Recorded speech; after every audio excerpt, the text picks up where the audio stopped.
के 12वें अध्याय में 6 बार भगवान ने इस शब्द का प्रयोग किया है, भक्त मुझे प्रिय है, भक्त मुझे प्रिय है, भक्त मुझे प्रिय है। 6 बार अर्जुन ने कहा भक्त आपको प्रिय है। तो कौन भक्त आपको प्रिय है?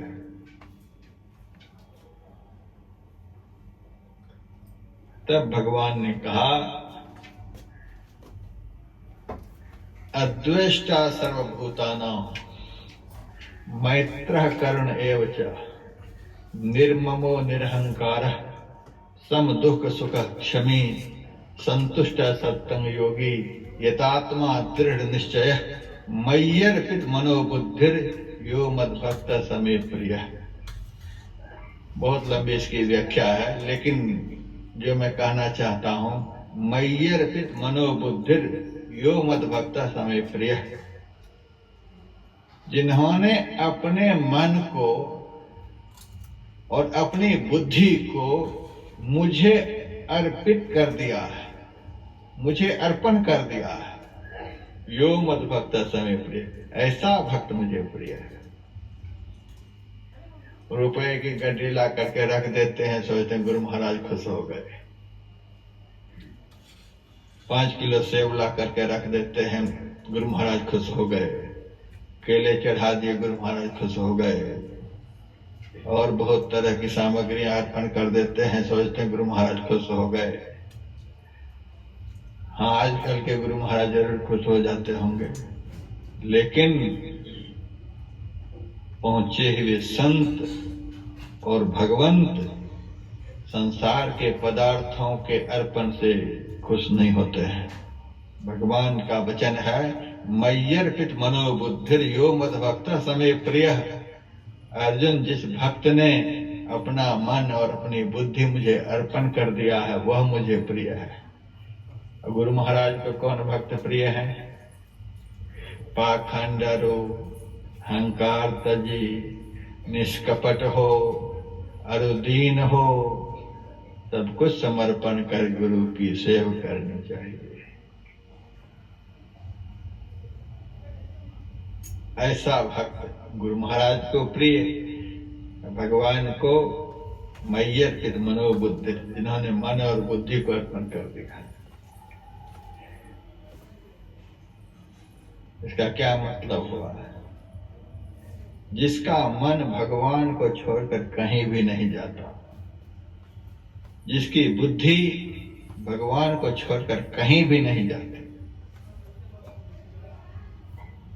इधर उधर कहीं भी जिसका मन नहीं भटकता है, ऐसा भक्त भगवान को प्रिय है। जिन्होंने सब कुछ से मतलब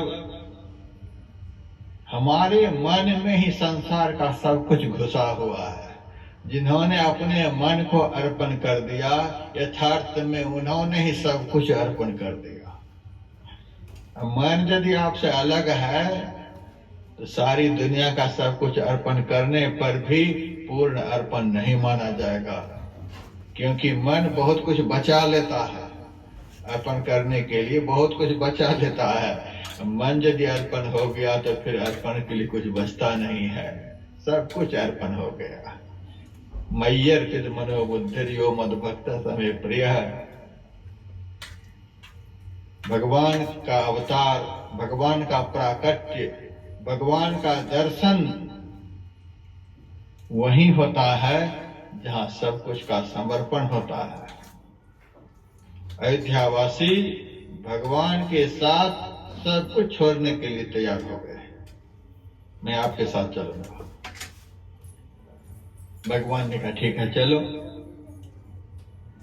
आगे आगे भगवान श्री राम, पीछे पीछे अयोध्यावासी सरयू के तट पर गए।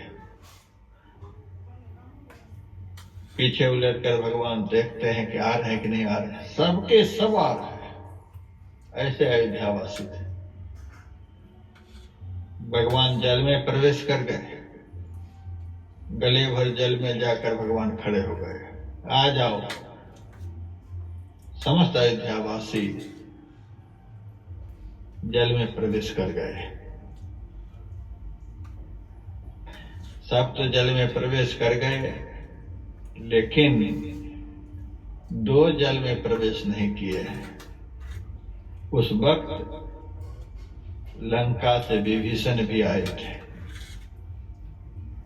भगवान स्वधाम सिधार रहे हैं, भगवान के बिना सोने की नगरी में सुख मिलेगा? कदापि नहीं। सोने की नगरी को छोड़कर विभीषण जी आ गए भगवान के साथ जाने के लिए। दूसरे नंबर में हनुमान जी। भगवान श्री राम अब स्वधाम सिधारेंगे।